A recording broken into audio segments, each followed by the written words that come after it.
Hi folks, welcome to Scholar About Tarot. Just call me Mayfield, and thanks a ton for stopping by the study space. Everyone's got a little burnout. Not long ago, in late 2023, I was 3 months out of my tarot practice, largely for medical reasons, and now I'm still in the process of getting back into it. And if you are completely new to my channel and you clicked on this video, maybe you are also a little out of practice for whatever reason. That's okay, we're in this together. Today's agenda is pretty simple. We'll briefly discuss tarot burnout, talk about playing with your cards, using your cards, and journaling.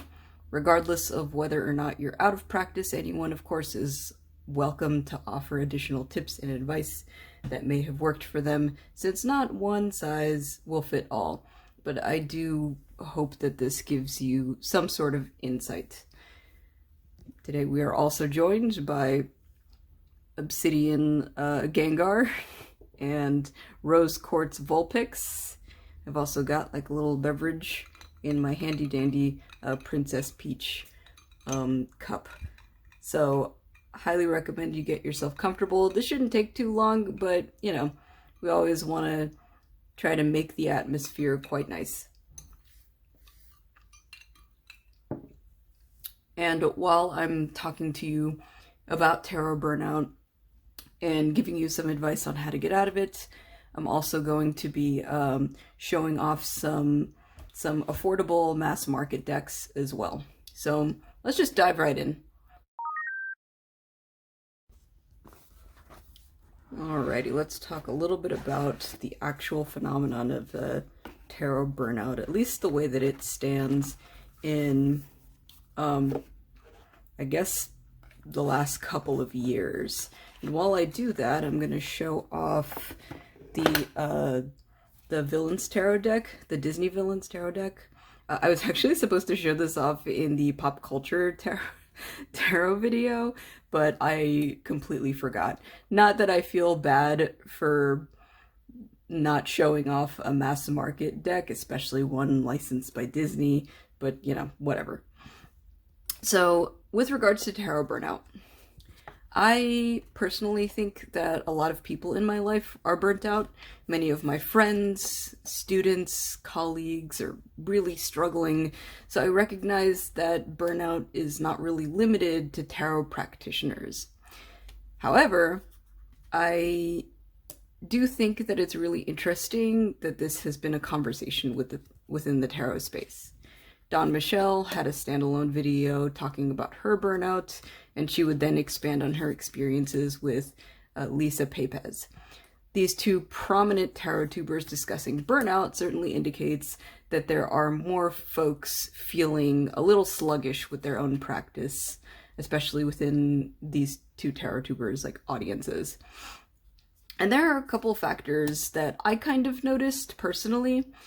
There is absolutely this air of, you know, perfectionism that dwindles us down a little bit, and that purchasing fatigue. And believe it or not, this is not a hot take as I'm making it seem to be, but a little hard for many people to hear. I do genuinely think that COVID put a dent in a lot of our practices. So let's just start off with the first point, which is perfectionism. So in relation to Dawn Michelle and Lisa Pepez, it's important to remember that these tarot practitioners are for sure perfectionists in some ways. This is in no way any kind of disparaging statement.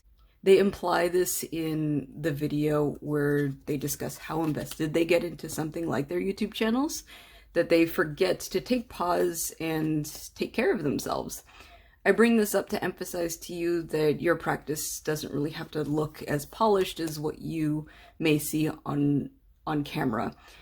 And I think sometimes we assume that what is shown on TarotTube is precisely what is done when the camera is off. And even if we might know, like deep down, that that's not what it looks like off camera, we still want it to look that way. You know what I mean? But that's why the culty tag was so popular. Tarot tubers of all audience sizes were given an opportunity to share their thoughts and kind of go mask off with what their practice really looks like. And yeah, the reality of it is most of us are sitting on our couches or at a dusty study space that has a pile of laundry on the back of my chair, fiddling with a deck of cards. And that's okay. We may want our spaces to have that ideal witchy aesthetic, but honestly, if you identify as a witch or identify with witchy practices, whatever you do and however you do it is already an inherently witchy aesthetic. You know what I mean? The chair that I'm sitting in is a lawn chair. Even if it wasn't, it would be an office chair. That's not what you really think of when you think of witchy, but because of the context, perhaps me identifying as a witch, it can be. Okay, as I discuss our next point, sorry, like messing with the camera. As I discuss the next point, here is the Heavenly Bloom Tarot. Another mass market deck. Okay. So, for our next point, purchasing fatigue. There is a lot of purchasing fatigue I am noticing, and I hear that that's actually very normal for the tarot community. Interest in tarot skyrockets, plateaus, and then slowly declines for one reason or another, especially as the supply of tarot goes up and just overwhelms us all. Furthermore, for those of us who are still here and can ride that plateau wave, there's only so much space in your living situation and so much money that one would allocate towards decks of cards. Even me, I wasn't spending much on tarot decks within the last year, even before I was out of commission. I was sort of over what most... I was just sort of over most of what was being shown to me. And I know that sounds bad, but that's actually a good thing, I would argue. As you mature in any practice, you start recognizing what you like and don't like in a deck, and at some point you just stop buying so much because you know what you're looking for.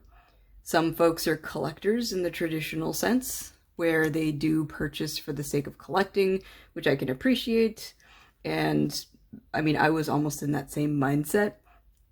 I just think that with the rise of AI art in tarot, that's been taking a lot of the fun out of collecting.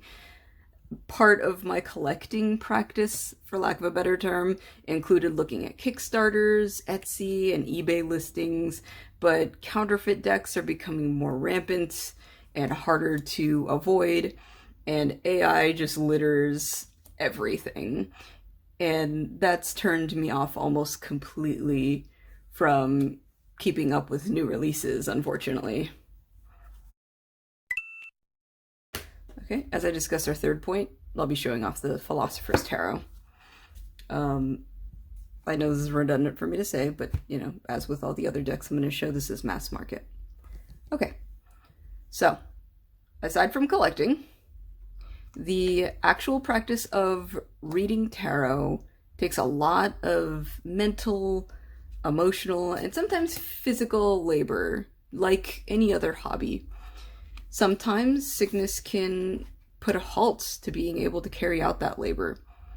One thing I've noticed missing in the conversation of tarot burnout, but lightly touched on in Lisa's conversation, was the fallout of the pandemic.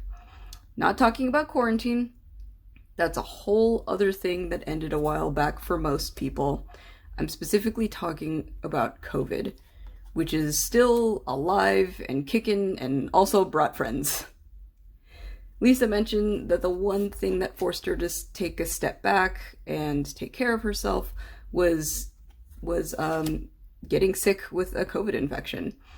However, I'd like to acknowledge the very real possibility that the tarot community, whatever community means these days, has not only lost people to this disease, but that there may be people who have been disabled by COVID.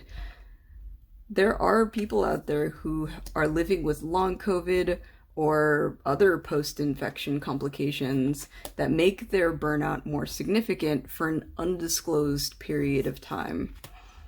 I know it might be super shallow, like there are worse things to lose than a quote-unquote silly hobby, but I'm gonna push back on this.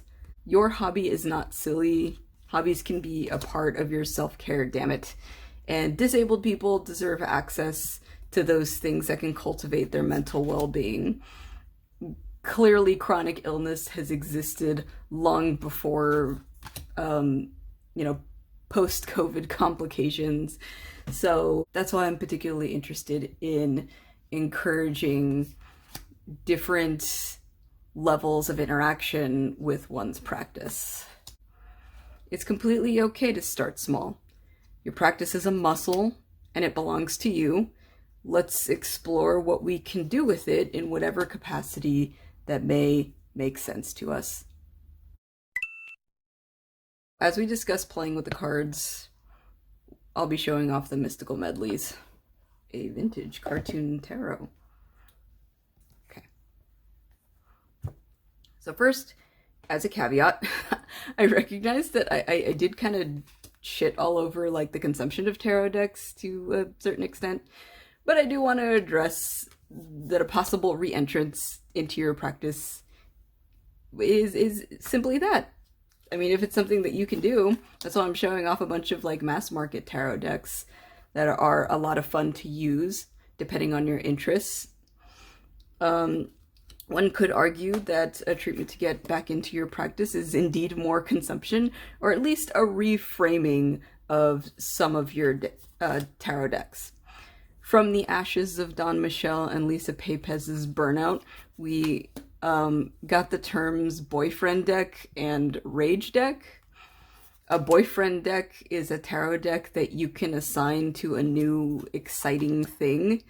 These two silly goobers picked up an RPG as a new hobby, namely Baldur's Gate 3 for any of you gamers, and they assigned their characters and I guess their love interest a deck to navigate their playthrough just for funsies.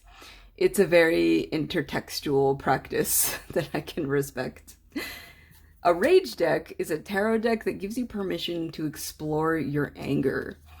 With these categories, perhaps you can explore one of your decks in a new and different way to breathe some life into your practice, or connect to your practice to a new hyperfixation that may have overshadowed your interest in tarot. As for me, the way that I restarted my practice was literally just having a deck of cards in my hands. I will admit that I have other tarot tubers to thank for making me want to hold my cards, because during my fatigue, I was still watching tarot content. This is where I make use of wanting to be like all the fancy YouTubers I see on screen. Them playing with their cards makes me want to play with my cards. Unfortunately, my study space was a mess and I couldn't bear to look at it, so I would shop around my little library of tarot to figure out which deck I wanted to just feel in my hands, and I sat on the couch watching I Love Lucy reruns. I know it might not seem like much, but I remember in my undergrad taking this like religious studies course, and we were having this discussion about spiritual significance of touch. My professor shared with us that she had a kid, I think a preteen at that time, who she was growing to like not like.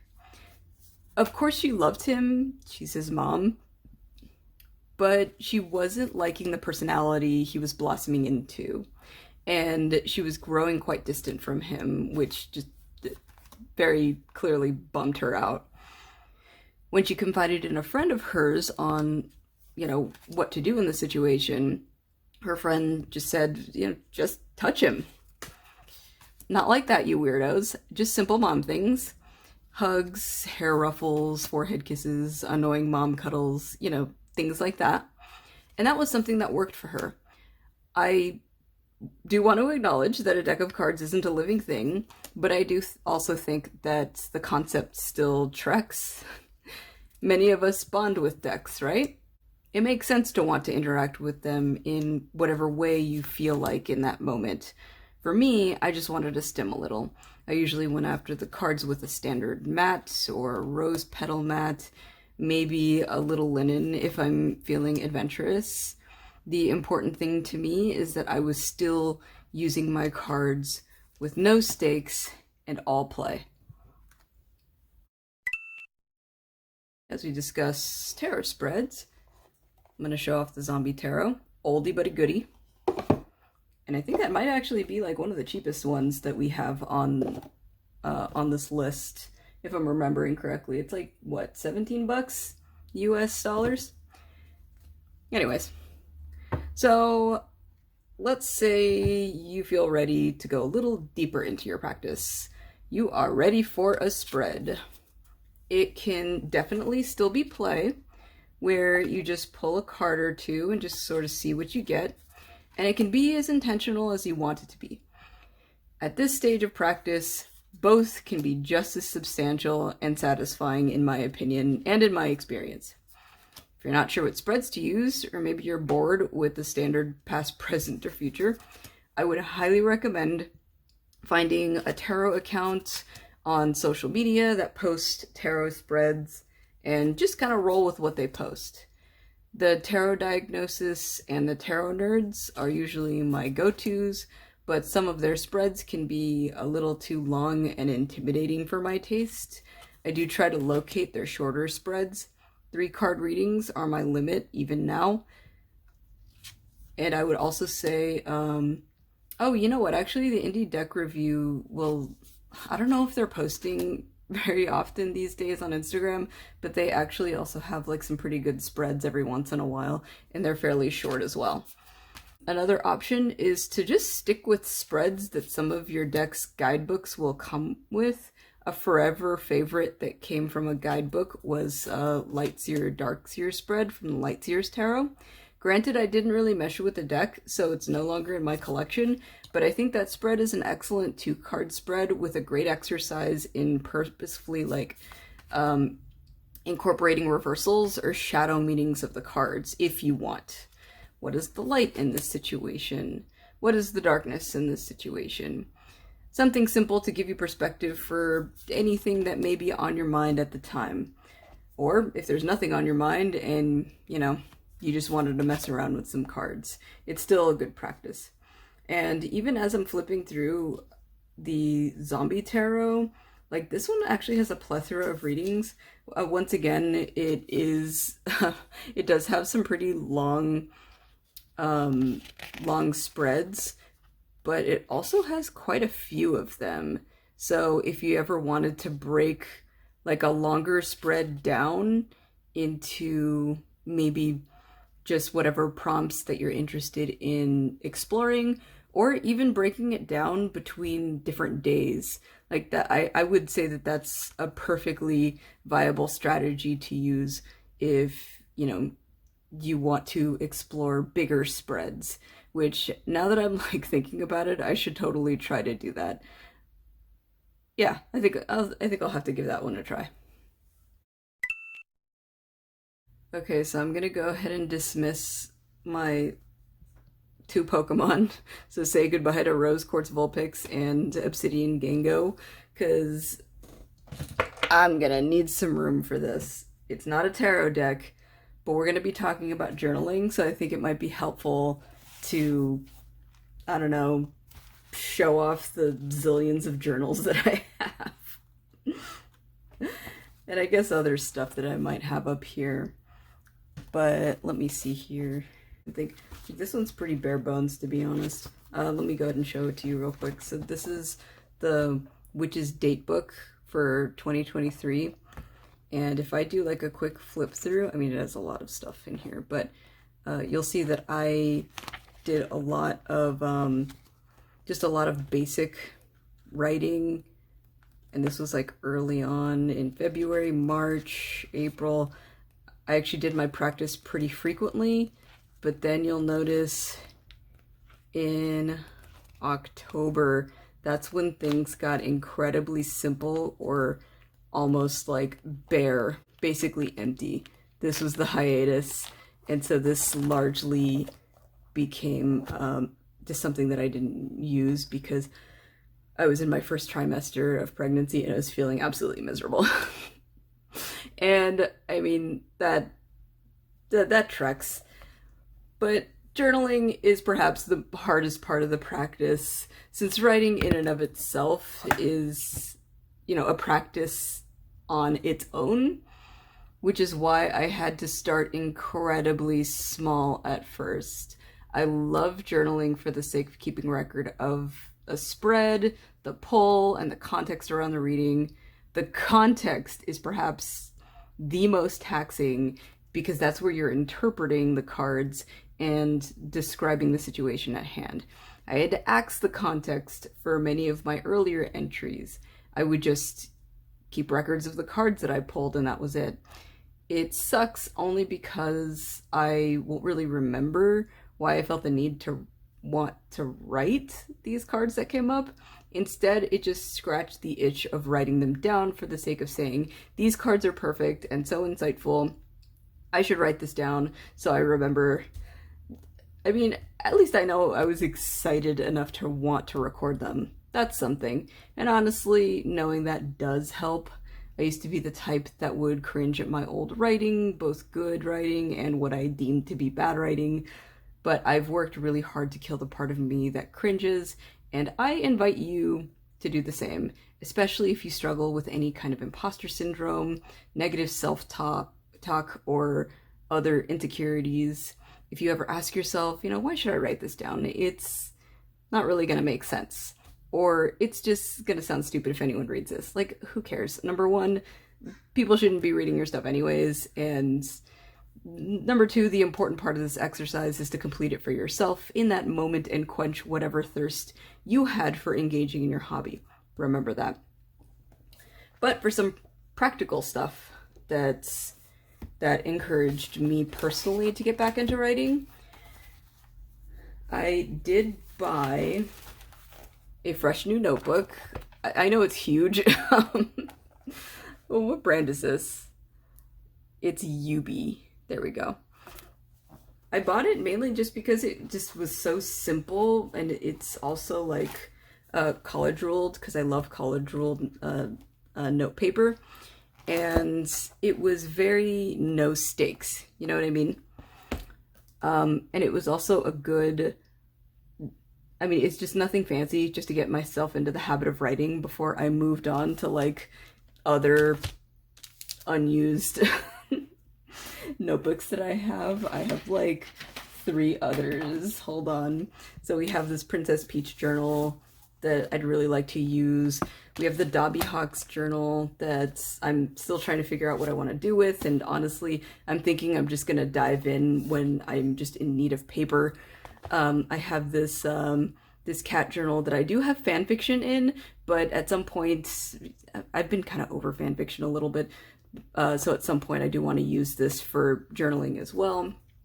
And I also have, maybe consider like a guided journal if you're not 100% sure on how you want to navigate your practice, but you still want to keep it, you know, kind of brief.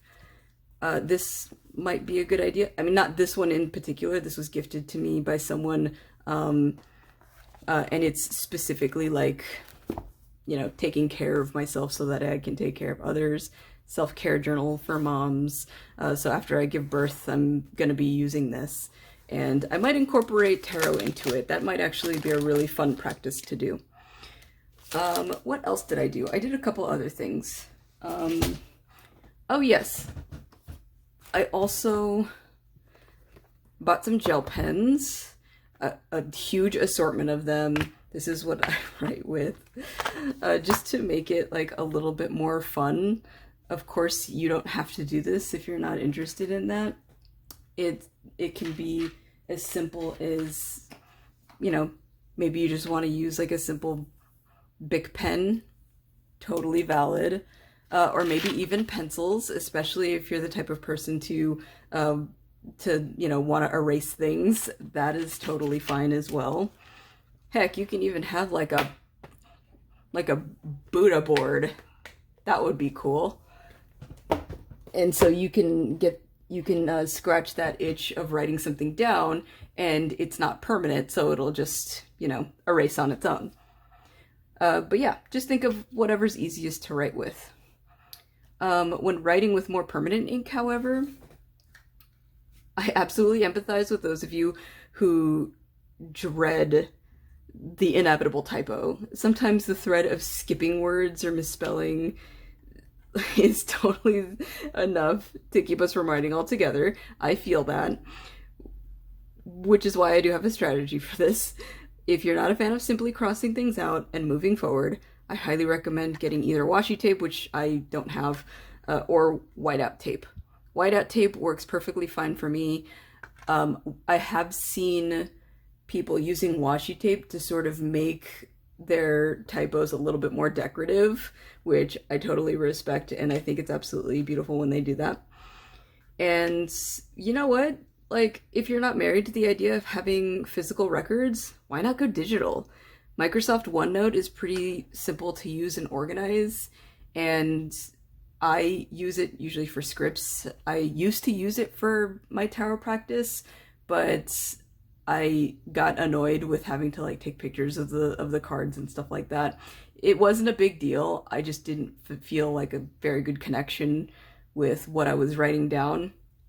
Although I have considered returning to it. Or there is also the option of just writing your tarot entries in the Notes app of your phone. It is your call entirely. It doesn't have to be super fancy. So needless to say, I mean, it's completely up to you on how long or often you want to engage with any segment of these steps. I'm currently chilling in the bare-boned journaling phase, and to be fair, I only do a reading for myself about 2 to 3 times a month, which is probably something that I'll continue to do. Pumping the brakes is perfectly okay. I don't have to read for myself every day unless that's a structure or routine that you feel that you need for yourself. Just don't force it. Take into consideration that we are at the tail of a tower moment as we try to get back into our practice. This stuff takes time, and patience is a foundational building block to reconstructing your practice in a way that makes sense. And once again, if you're in the middle of rebuilding your tower, or you have some really good strategies that have helped you out, absolutely feel free to share below in the comments. This is a collaborative effort, and from what I can tell, it definitely looks like when we do engage in these forms of community building and networking, even if it is like online, maybe you need like an accountability buddy in your own life. Like that's how we can build the habits that we want to see in ourselves. Sometimes it does indeed take a village.